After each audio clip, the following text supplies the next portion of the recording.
જલપાદો કે જેણે એમની બાજુમાં ગઢ બનાવી અને પોતાની જાતને રાજા પ્રસ્થાપિત કરવા માટે હાલી નીકળ્યા છે. ગઢ બનાવે, દરબાર ભરાવે. શું સમજે છે પોતાની જાતને? શું ઓકાત છે? શું આ રાજાશાહી કહેવાય કે રાજાશાહીના નામે ચરી ખાનારાઓ આપણી ઉપર રાજ કરીને જશે, આપણને દબાવશે અને આપણે આ બધું સહન કરવાનું છે? આજે કોઈ પણ રાજકીય પાર્ટી જાતિવાદના સ્તર ઉપર ટિકિટોની વહેંચણી કરે છે, જાતિ સમીકરણો બેસાડીને ટિકિટોની વહેંચણી કરે છે. તો ગોંડલની અંદર જાતિ સમીકરણો બેસાડવામાં આવે તો ખુદ ભગવતસિંહજી મહારાજ પણ એમ કહેતા કે આ સીટ પટેલોની છે, આ પાટીદારોની સીટ છે. પણ એ સમયની વાત છોડો, કારણ કે એ સમયે તો જાતિવાદ નામશેષ હતો. પણ ભગવતસિંહજી મહારાજ પોતે પણ એવું નહીં ઈચ્છતા હોય કે આવા બે કોણીના જલ્લાદો ગોંડલની ઉપર રાજ કરે અને જનતાની ઉપર અત્યાચાર કરે. હવે આપણે વાત કરીએ સ્વર્ગસ્થ વિનુભાઈ સિંગાડા, કે જેને આપણે છોટે સરદાર તરીકે જાણીએ છીએ. સિંહનું કાળજું રાખતા નીડર વ્યક્તિત્વ, કે જેને આવા જલ્લાદોની સામે બંધ પોકાર્યો હતો. પણ શું થયું? આપણે એને ગુમાવી દીધા. એક કહેવા જાવ ને તો એવું કહેવાય કે આપણે એને હરાવી દીધા. કારણ કે એના મૃત્યુ પછીથી લઈને આજ સુધી આપણે લોકો એના માટે કાંઈ જ નથી કર્યું. આજે એમના ધર્મપત્ની, એમના કહેવાય ને કે વિધવા પત્નીને જોઈએ ને તો એમ થાય, ડર લાગે એને જવાબ આપવામાં કે ભાઈ જ્યારે કાળો મંડલો પહેરી હત્યારાની સામે એકલા લડતા હતા ત્યારે આપણે કોઈ એની સાથે નહોતા. હું પણ એની સાથે નહોતી, મને અફસોસ છે એ વાતનો. પણ ત્યારે હું ઘણી નાની હતી અને મેં તો વિનુભાઈ સિંગાડાનું કહેવાય ને કે એનો ચહેરો પણ મને બહુ યાદ નથી, પણ એનું કાળજું, એનું જીગર, એનો જજ્બો આજે પણ મારા તમારા દિલમાં હૃદયમાં ધબધબે છે. તો વિનુભાઈ સિંગાડા માટે આપણે કાંઈ નથી કરી શક્યા અને એનો આપણને અફસોસ છે. અને આજે તમારા લોકોની સામે કહું છું કે સ્વર્ગસ્થ વિનુભાઈ સિંગાડાને યાદ કરીને જે એની મૂર્તિ પ્રસ્થાપિત કરવાનું જે મેં વચન આપ્યું છે ને, એ મારા જીવના જોખમે પણ પૂરું કરીશ.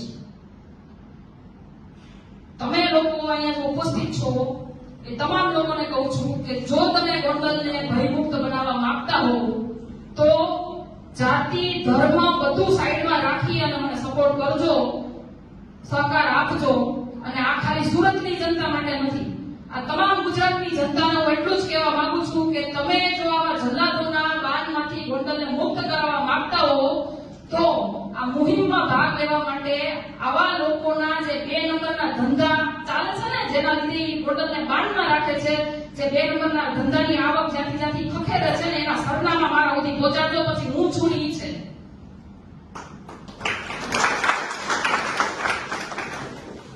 આજે એ લોકોના ગઢ કેની ઉપર ઉભા છે ને એ તમને કહું. ગોંડલની એપીએમસી, ગોંડલની નાગરિક બેંક, ગોંડલની નગરપાલિકા, આ બધાની ઉપર એના ગઢ ઉભા છે. એનું રાજકારણ ક્યાંથી થાય છે? અને જ્યારે આ ગઢના પાયા હલાવવા માટે જ્યારે આપણો નિખિલ ડોંગા ઉભો થયો ને, તો એની ઉપર એ ગુસ્સી ટોક કરીને એને જેલમાં મોકલી દઈને એની ઉપર યાતના કરવામાં આવી. આ જ ગુસ્સી ટોકનો ઉપયોગ એને રાજુ સોલંકી ઉપર કર્યો. એ દલિત સમાજમાંથી આવે છે, પણ એમને આપણી પાસે ઘણી આશા છે, કારણ કે આપણો વર્ગ ત્યાં મોટો છે. જો આપણી સાથે આ બધું થતું હોય તો નાના સમાજ આવે શું ન થતું હોય તમે વિચારજો. આજે એના દીકરાને અપહરણ કરવામાં આવ્યું, એને મારવામાં આવ્યો, છતાંય ગુસ્સી ટોક થઈ કોની ઉપર? રાજુ સોલંકી ઉપર. ગુસ્સી ટોક થઈ કોની ઉપર? નિખિલ ડોંગા ઉપર.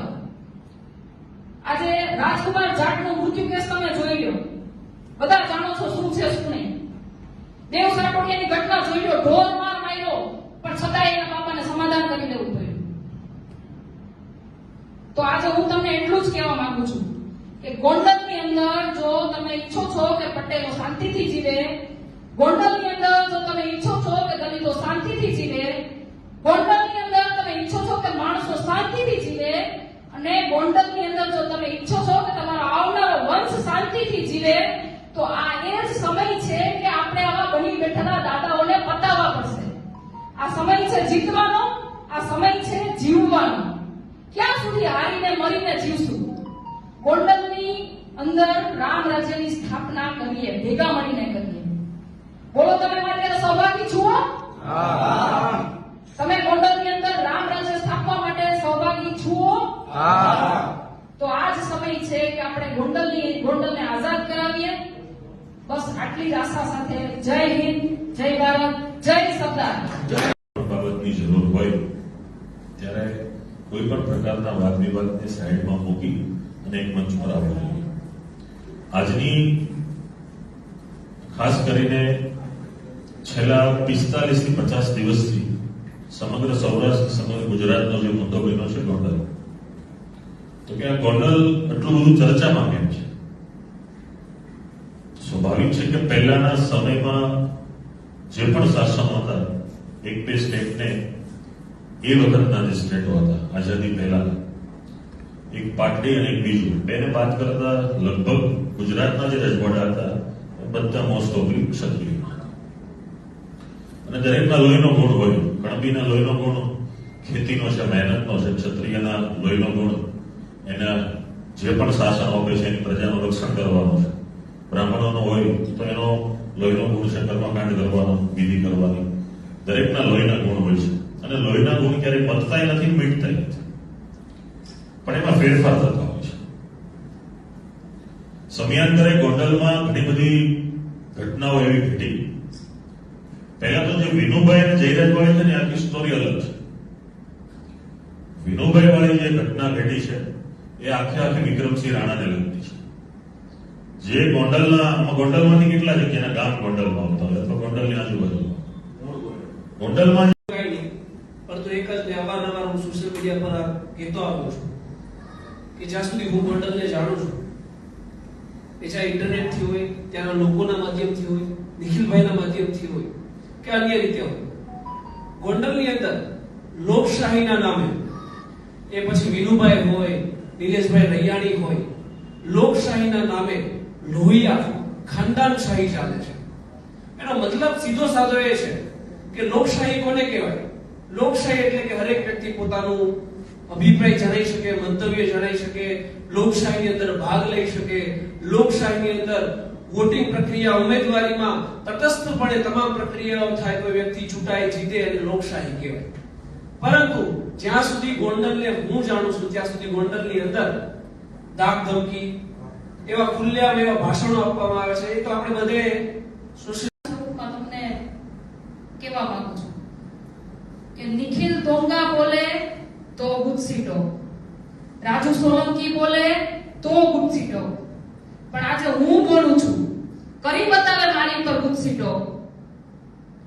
પટેલોને દબાવ્યા, દલિતોને દબાવ્યા. આજે એ લોકો જો ગુનેગાર હોય તો ક્યાં ગઈ એની ગુજસીટો? આવા બે ગોળીના રાક્ષસોને કહેવા માંગુ છું, કરી બતાવે મારી ઉપર ગુજસીટો. પટેલો માટે લડું છું, દલિતો માટે લડું છું અને ગોંડલની જનતા માટે લડું છું. અને આવા બે ટોકડાના જલ્લાદોની સામે લડું છું. કરી બતાવે મારી ઉપર ગુજસીટો. અને આજે તમને એ પણ કહેવા માંગુ છું કે જો આવા લોકો મારી ઉપર ગુજસીટો કરે તો તમે પણ એને બતાવજો કે શું છે ગુજસીટો. અને એટલા માટે કારણ કે આ તમામ આરોપીઓ ગુનેગાર છે આપણા સ્વર્ગસ્થ અને ભૂતપૂર્વ મુખ્યમંત્રી એવા કેશુભાઈ પટેલના. આ તમામ આરોપીઓ